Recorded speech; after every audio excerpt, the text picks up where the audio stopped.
They're strikers. On today, feature stories. Cases of true stories of real person. These true crime stories are so horrific, it's difficult to believe they actually happened, or that human beings could be capable of committing such atrocities. And yet, these stories are indeed all true. Sometimes, real life is a lot grimmer than fiction. Sometimes, real life involves murder, abduction, betrayal, torture, and death. This is the last part of the Setagaya family story.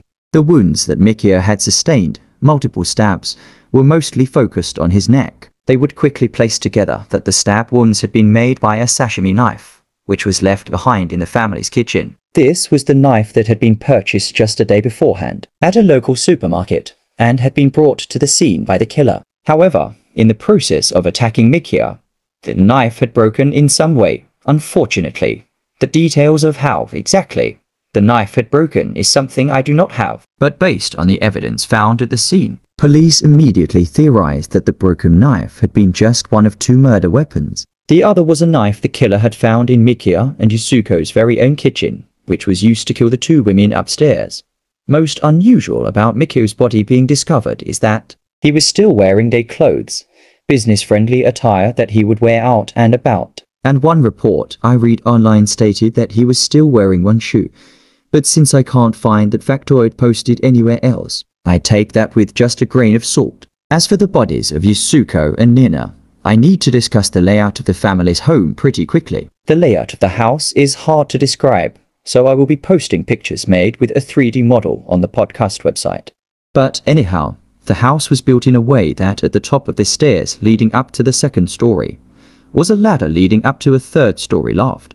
The third-story loft had a bed and a television, so many have assumed that both Yusuko and Nina were up there at the time of the murders, watching TV and perhaps lying down in bed. The bodies of both Yusuko and Nina were found at the bottom of the ladder leading up to the third-floor loft, having been stabbed multiple times. Investigators noted the stab wounds as being excessive, and figured that both victims had been stabbed well beyond their point of death. This led to many theories that the killer was a woman hater of sorts, or at least held some aggression towards women and girls. Sadly, this is not a sentiment altogether uncommon in these types of murders, but would come to be relevant to the later investigation. The family's son, Ray, as I stated earlier, was found in bed, having been strangled. Police were originally stumped as to why Ray had been saved of a brutal stabbing death like the rest of his family.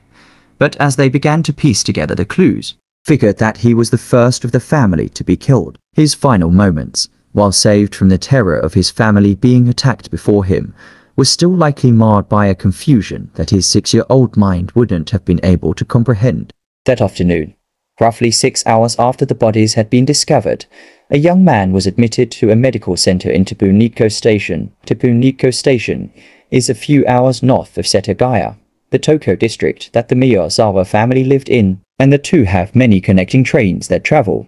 This man, told to be in his 30s, was admitted without giving up his name or the reason for his injury. The injury itself was a hand wound which was apparently severe enough to have exposed bone. Staff at the scene were surprised at how nonchalantly the man was treating the injury and viewed him as rather suspicious, hence their decent recollection of the details. This man, as I stated, looked to be well into his 30s and was wearing a black down jacket with jeans. Despite not giving up any details about himself, the man was treated and then released by the medical staff, who had no idea what had happened just hours beforehand. Much to the police investigators' surprise, the crime scene was absolutely covered in evidence of what had happened in the early morning hours of December 31st. First and foremost, the police had uncovered the holy grail of any investigation by discovering the murder weapons early on. Both knives, the one purchased on the 29th and the other, one of the Miyazawa's kitchen knives, were found easily in the kitchen, with blood still on them. Many police investigations stumble without a murder weapon, but in this case, the police had uncovered two within the early minutes of the investigation. Besides the knives, though, police would uncover that the Miyazawa family home was a treasure trove of evidence leading them to piece together what had happened that night.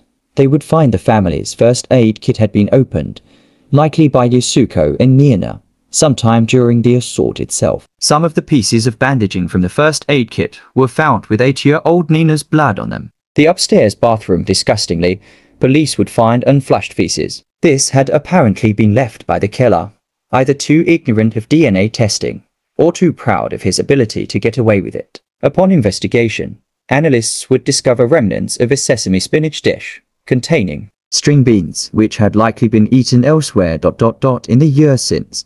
Internet web sleuths have called this somewhat of a boring dish, the kind a mother would feed her son. This has evolved into a leading theory of a man that still lived at home with his mother, which I'll address in a little bit. All over the house, left behind haphazardly in blood stains and in dirt, were the footprints of the assumed assailant. These shoe prints would become widely known as belonging to a specific type of Schlesinger shoe. Schlesinger shoes, at this point in time, were available all over Japan, but the shoe print left behind was a very specific size not found in Japan. This shoe size was a Korean shoe size, and the shoe would have likely only been found for sale in South Korea, which jump-started many theories about the killer's ethnicity. Other than the bandages from the first aid kit used by 8-year-old Mirna, there were also towels and women's sanitation towels which were found, with unknown blood on them. To detectives, this was a startling find. It gave credence to the notion that Mikia had fought the attacker on the stairs, likely resulting in an injury to the assailant that required quick medical attention of his own.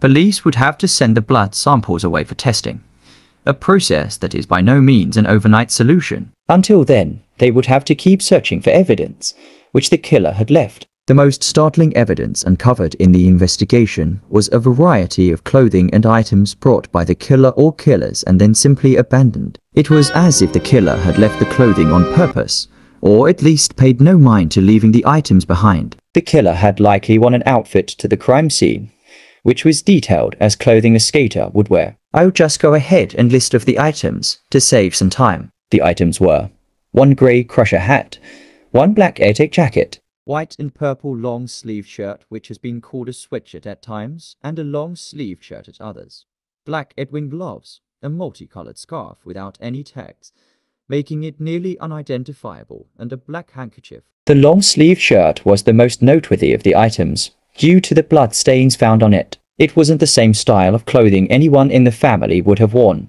and wasn't the right size regardless. The shirt was white with purple sleeves, and was only available in Marufuru shops, a retail chain that also sold the type of gloves and hat found at the crime scene. The handkerchief was also noteworthy in its own way, as police discovered that the item had been ironed prior to use. This was odd, simply because very few people would go through the effort of ironing a handkerchief. Plus, the idea of a young skater using a handkerchief is, in itself, somewhat of an odd notion.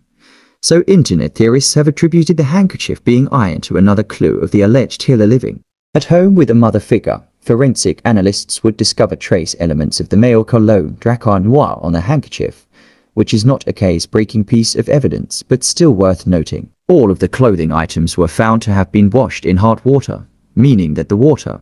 Japan has long used a soft water system, meaning that the water itself is just water with some sodium. This would be a point in favor of labeling the killer someone of Korean heritage, since Korea uses a hard water system which would lead police to believe that the clothes were washed away that they were found. Other than the clothing, however, the killer left behind yet more evidence, in the form of personal items. The first and foremost of these items was a hip bag, like a mix between a messenger bag, a small backpack, and a fanny pack. It's hard to describe without me sounding.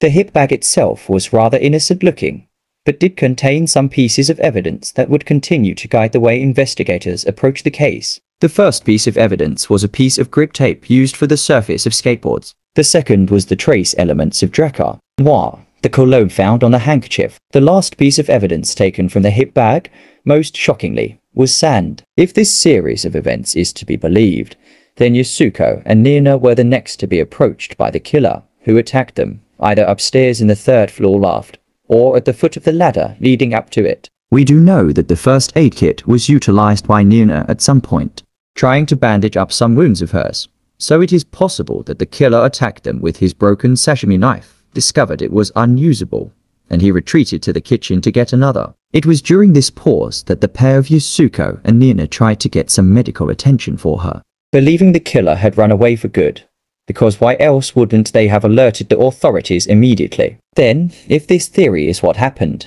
the killer returned with his new weapon to finish off the family, killing the pair at the bottom of the ladder leading up to the loft. Evidence led police to the notion that the killer, instead of fleeing immediately after killing the Miyazawa family, had decided to stay in the house as an unwanted house guest. He hadn't even gone through the trouble of covering up the 4 family members' bodies, but decided to make himself comfort. This unsub had also used the family's computer, which was located in the downstairs study. They discovered that the computer had been accessed in the early morning of December 31st, specifically at 1:18 a.m., an hour or two after the family was likely murdered. The unsub had visited a website previously bookmarked by Mikia, belonging to the Shiki Theater Company. You see, Mikia had a history of working with theater, as it had been a passion of his, so one has to wonder if this was some kind of sick joke on behalf of the killer. Or perhaps even the family was murdered hours after many believed them to be. However, at 1:18 in the morning, someone had visited that website and attempted to buy tickets for a show online, and the odds remain heavily stacked in favor of the killer doing so. Over the years that have passed since this crime was committed, nearly 16 as of the recording of this episode, pieces of supposed evidence have been bandied about by internet web sleuths in an effort to find answers. But unfortunately, some of these clues have been proven to be entirely falsely reported by investigators or misinterpreted altogether. The first of which would be postcards, which were reported as being missing from the family's home in the days after the murders. Early on, reports came out that the family's holiday greeting cards, sent by family and friends in the weeks before the crime, had been stolen by the killer. I've seen this brought up a lot on internet message boards, but I hate to say that it is patently false. The missing postcards had simply been taken by an investigator, who was following up with the family members and friends that had sent the cards to the Miyazawas. After all, where do you start any criminal investigation? With the people closest to the victims. The postcards never went missing. The second piece of evidence that has since been discredited is the trace amounts of red dye found at the scene. For years, people have used this factoid to point to the killer being involved in the meth trade, perhaps even trying to link the Miyazawa family themselves to producing methamphetamine. Sadly, the trace amounts of red dye turned out to be an ingredient commonly found in red highlighters, which could mean anything. Over the years, no new answers have come to light. The unknown killer had become an urban legend, the type told by those who remembered an entire family murdered by a midnight demon. We have our fair share of those in the Western Hemisphere as well, offenders whose antics become larger than life. Only time will tell whether this book leads to any answers, but the truth is that over 250,000 Japanese police officers and investigators have been involved with the investigation over the past 16 years. The hard work of those 250,000 investigators, paired with a countless number of internet theories, has resulted in this suspect escaping justice for the better part of 2 decades.